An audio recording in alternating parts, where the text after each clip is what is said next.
O endividamento das empresas está próximo aos patamares da crise de 2015. E o problema não é necessariamente que as empresas buscaram tomar mais dívida, mas sim que o peso da dívida está maior sobre o fluxo de caixa. Trocando em miúdos, significa dizer que as empresas perderam capacidade de geração de resultado operacional, ou o EBITDA.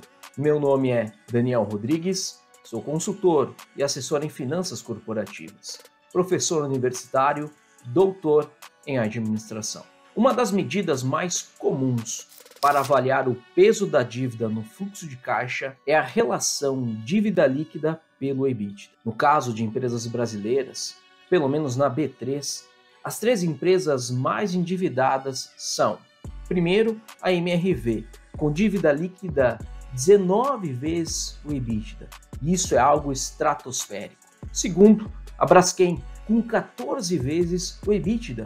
Em terceiro, as Casas Bahia, com 7 vezes o EBITDA, que também já é algo muito alto. E aqui um parêntese. Empresas do setor da construção civil, historicamente, são mais alavancadas porque geralmente atuam em projetos com grandes somas de capital. Dessa forma, é natural que aconteça isso. Contudo, a MRV realmente está em uma situação complexa que somente mediante a apresentação de um plano de recuperação crível tornará a empresa saudável novamente. Então, vem uma pergunta: por que uma empresa busca alavancar-se? Uma empresa busca alavancar-se, ou seja, adquirir dívida, por diversas razões estratégicas e operacionais. A alavancagem financeira pode ser uma ferramenta eficaz para impulsionar o crescimento e maximizar o retorno sobre o investimento, mas também envolvem riscos que precisam ser cuidadosamente gerenciados. Algumas razões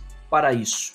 Eu cito aqui as 7 principais. Primeiro, financiamento de crescimento e expansão. Aqui pode envolver a aquisição de novos ativos, como equipamentos, tecnologia ou propriedades, para expandir as operações e aumentar a capacidade produtiva da empresa. Ou então, pode-se buscar a expansão para novos mercados geográficos ou segmentos de mercado, aproveitando oportunidades de crescimento e aumentando com isso o market share. Segundo, capital de giro e fluxo de caixa. Pode-se buscar dívida para financiamento das operações diárias e das necessidades de capital de giro, garantindo liquidez e estabilidade financeira para manter as operações em funcionamento e aproveitando com isso as oportunidades de negócio. Terceiro, investimento em pesquisa e desenvolvimento. Busca-se o financiamento de atividades de pesquisa e desenvolvimento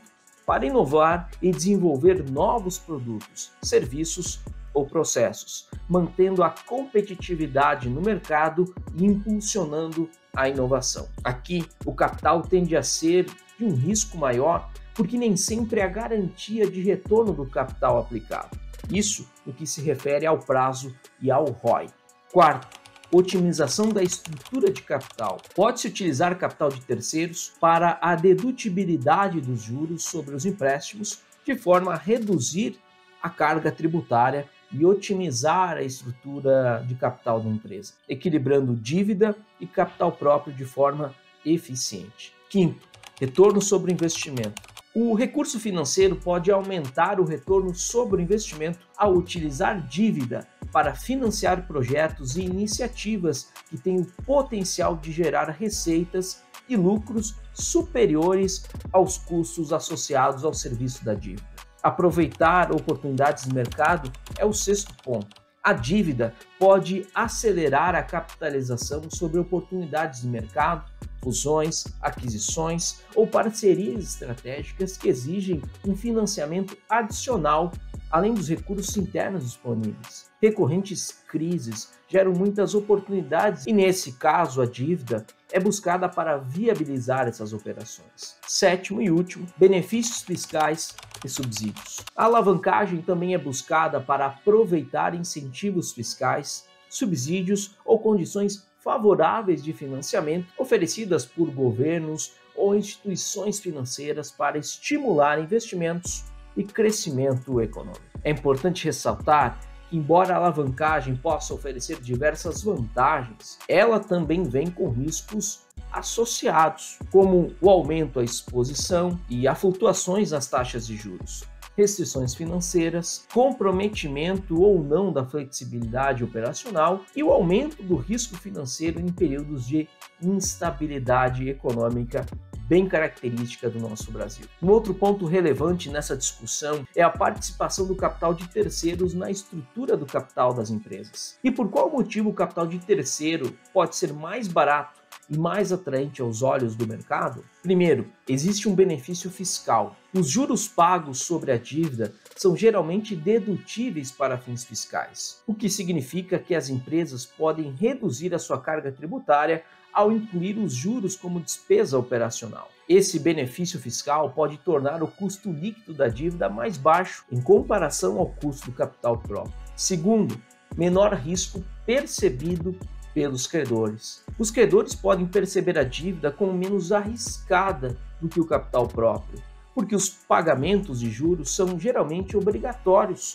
e priorizados sobre os dividendos. Além disso, em caso de falência ou liquidação, os credores têm a prioridade sobre os acionistas na recuperação dos seus investimentos. Terceiro, garantias e colaterais. Os empréstimos e financiamentos geralmente requerem garantias, como ativos da empresa, que podem reduzir o risco para os credores. A presença de garantias pode resultar em taxas de juros mais baixas e condições de empréstimos mais favoráveis. Quarto, competição entre instituições financeiras. A concorrência entre bancos e outras instituições financeiras pode levar à oferta de condições de empréstimos mais competitivas, incluindo taxa de juros mais baixas para atrair clientes corporativos e ganhar participação de mercado. Eu sempre ressalto, e já fiz isso em outros vídeos, sobre a importância da gestão do relacionamento bancário, de você poder, a partir disso, exercer poder de barganha sobre o seu fornecedor de serviços financeiros. Quinto, acesso a mercado de capital. Empresas com boa reputação e desempenho financeiro podem ter acesso a mercado de capital mais amplos e diversificados também, permitindo a captação de recursos e taxa de juros mais baixas e mais favoráveis por meio da emissão de títulos de dívida. É importante ressaltar que, embora o capital de terceiros possa ser mais barato em termos de custo financeiro, ele também envolve obrigações e riscos que precisam ser cuidadosamente gerenciados. E por que um alto nível de endividamento pode ser perigoso? Principalmente em tempos de crise ou recessão econômica ou de retração na demanda? Bom, primeiro que em períodos de crise econômica, as empresas podem enfrentar dificuldades para gerar receitas suficientes para cobrir as suas despesas operacionais e financeiras. Isso pode aumentar o risco de inadimplência no pagamento dos juros e do principal da dívida, levando a problemas de liquidez e solvência. Um outro ponto relevante é que o serviço da dívida, que inclui o pagamento de juros e principal, pode consumir uma parte significativa do fluxo de caixa da empresa, reduzindo a sua capacidade de investir em operações, inovação e crescimento.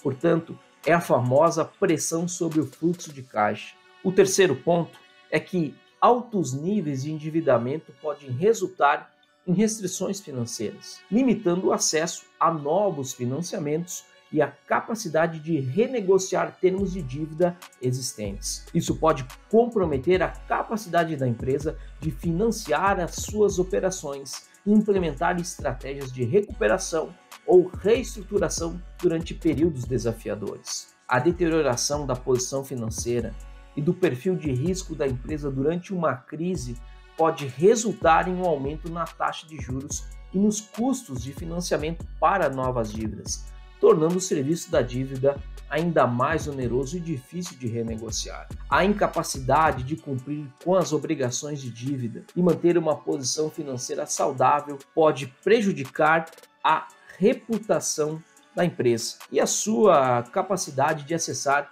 a mercados de capital no futuro. Isso pode limitar as opções de financiamento e aumentar a dependência de financiamento mais caras ou restritivas. Em casos extremos, o alto nível de endividamento e a deterioração contínua da situação financeira pode levar à insolvência ou à falência da empresa, resultando na liquidação de ativos, demissões de funcionários e perdas significativas para acionistas e credores. Por isso, enquanto a alavancagem pode oferecer benefícios financeiros e estratégicos em circunstâncias normais, ela também pode amplificar os riscos e vulnerabilidades de uma empresa durante períodos de instabilidade econômica e incerteza. Portanto, é essencial para as empresas gerenciar proativamente o seu nível de endividamento, monitorar de perto suas métricas financeiras e adotar uma abordagem equilibrada e prudente em relação ao financiamento e riscos financeiros. Recentemente, um caso aqui no Brasil chamou muito a atenção. O caso de uma empresa do agro, a AgroGalaxy. Ainda em outubro do ano passado, eu gravei um vídeo em que eu realizei uma análise de performance dessa empresa, que é uma gigante do agro, com faturamento de mais de 11 bilhões de reais. Na ocasião, eu sustentei que a saúde econômica e financeira dessa empresa vinha se deteriorando rapidamente, podendo acarretar em cenários extremamente nocivos para todos os interessados na empresa, já no curto prazo, como foi o que aconteceu. E a partir disso, a empresa anunciou a troca do seu CEO, o fechamento de 19 lojas, a demissão de 80 pessoas em busca da eficiência operacional. Além disso, ficava claro que o peso da dívida estava exercendo pressão sobremodo elevado sobre o fluxo de caixa, algo que nós acabamos de comentar aqui, constituindo com isso uma grande janela de oportunidade para a renegociação dos passivos.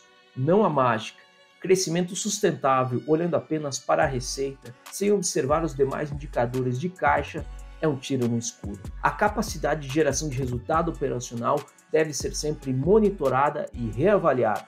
A dívida tem seu papel importante, como eu já mencionei aqui, mas deve ser cuidadosamente gerenciada. Se você chegou até aqui, eu peço o seu like e o seu comentário. Um grande abraço e até a próxima.